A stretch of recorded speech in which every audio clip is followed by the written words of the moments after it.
In this video, I'm going to teach you how to download Airtel Extreme app in LG TV. So in order to do that, you first need to head over onto your LG.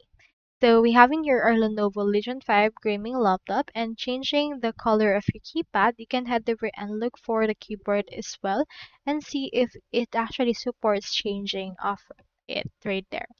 Now, if you want to change it, you can head over and uninstall the Lenovo Vantage program and Lenovo System Interface Foundation from the device manager. When the reboot the computer prompt applied, you can head over and then just reboot it before installing the apps and drivers provided.